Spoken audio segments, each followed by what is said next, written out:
Quarta, 26 de agosto. Verso para memorizar. Porque lhes escrevi no meio de muitos sofrimentos e angústia de coração, com muitas lágrimas, não para que vocês ficassem tristes, mas para que soubessem do amor que tenho por vocês. 2 Coríntios 2, 4.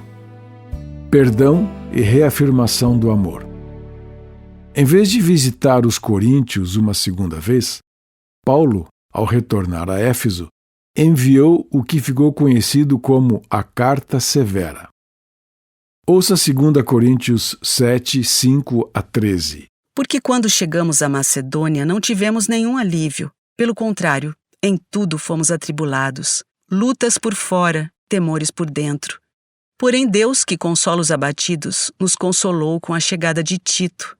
E não somente com a chegada dele, mas também pelo consolo que recebeu de vocês. Ele nos falou da saudade, do pranto e do zelo que vocês têm por mim, aumentando assim a minha alegria. Porque mesmo que eu tenha entristecido vocês com a minha carta, não me arrependo, embora já tenha me arrependido, pois vi que aquela carta os deixou tristes, ainda que por breve tempo. Mas agora me alegro, não porque vocês ficaram tristes, mas porque essa tristeza os levou ao arrependimento. Pois vocês foram entristecidos segundo Deus, para que, de nossa parte, não sofressem nenhum dano. Porque a tristeza, segundo Deus, produz arrependimento para a salvação, que a ninguém traz pesar. Mas a tristeza do mundo produz morte.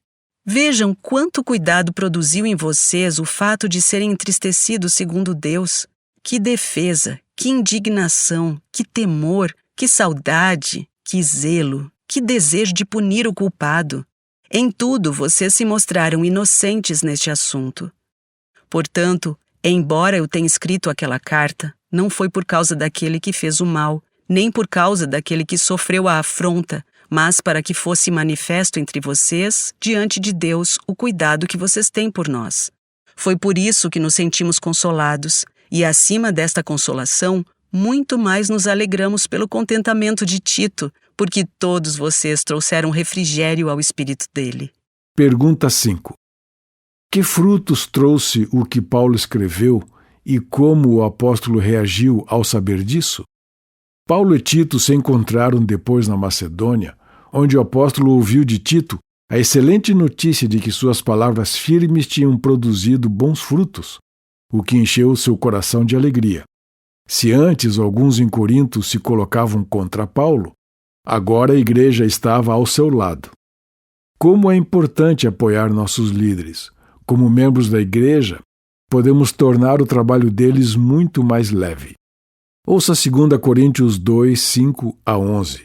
Ora, se alguém causou tristeza, não o fez a mim, mas para que eu não seja demasiadamente áspero, digo que em parte causou tristeza a todos vocês. Basta-lhe a punição imposta pela maioria. De modo que agora, pelo contrário, vocês devem perdoar e consolar, para que esse indivíduo não seja consumido por excessiva tristeza.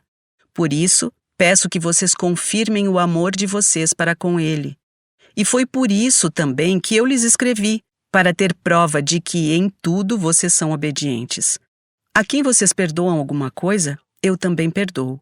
Pois o que perdoei, se é que perdoei alguma coisa, eu o fiz por causa de vocês na presença de Cristo, para que Satanás não alcance vantagem sobre nós, pois não ignoramos quais são as intenções dele. Pergunta 6. Qual é a ideia central desse trecho? O texto trata de um caso de disciplina na igreja. Os estudiosos debatem se o ofensor mencionado é o homem de 1 Coríntios 5, 1 a 5, ou outra pessoa, alguém que influenciou a comunidade nas acusações de que Paulo teria sido inconstante e pouco atencioso ao definir seus itinerários. O contexto parece favorecer essa segunda hipótese. De todo modo, o ensino principal do trecho é mostrar como a igreja deve lidar com alguém que está em pecado.